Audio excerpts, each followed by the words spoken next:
Hawak na ng CIDG-4A ang opisyal na resulta ng DNA test ng magulang ni Catherine Camilon at biological evidences na natagpuan sa abandonadong SUV.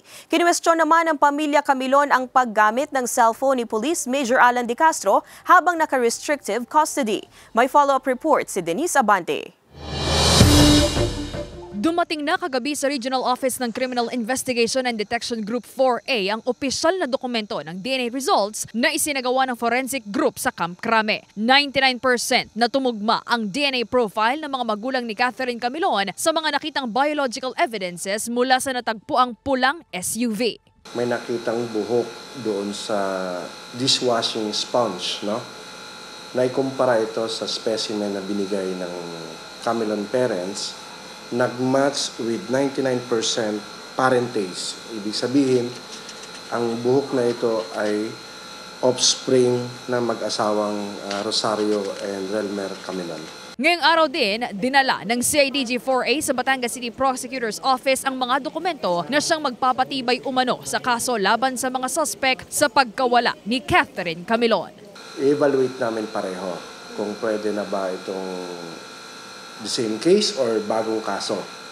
So, it's up to them kasi sila naman evaluator. On the other hand, patuloy pa rin ang examination ng ibang specimen ng ating forensic group and hoping kami na meron pang other positive ingredients, no, na to strengthen the case. Umaasa ang pamilya Camilon na sa unti-unting pag-usad ng investigasyon ay makikita na rin nila ang nawawalang si Catherine. Samantala, matapos ang isinagawang pagharap kahapon ng pamilya Camilon at si Police Major Alan De Castro sa isinagawang pre-hearing conference, may isang kahina-hinalang bagay daw ang napansin ng 47 anyos na si Nanay Rosario, ang nanay ni Catherine Camilon.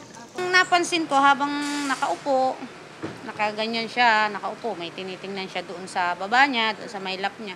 Tapos noong makatapos na ang hearing, nakita ko nagsilid siya ng cellphone sa bulsa.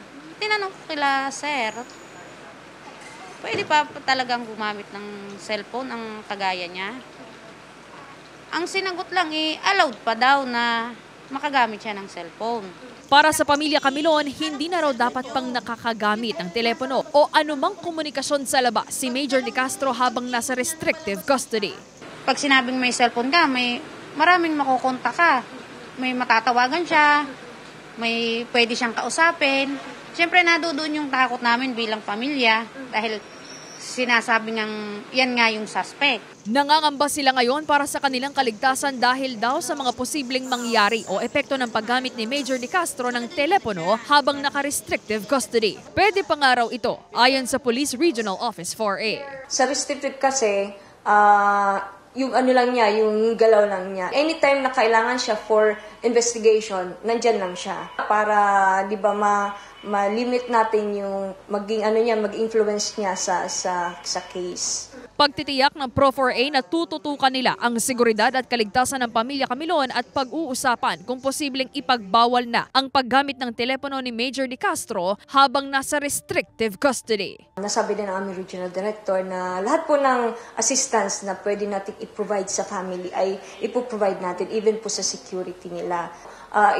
Idulog po siguro natin sa ating admin or sa legal officer natin with regards to that. Para titingnan po natin kung ano po yung pwede nating gawin regarding po sa fear nila po na nakakagamit pa po si Major De Castro ng cellphone. Kasama si J. Arman Hares, Denise Abante, Balitang Southern, Tagalog.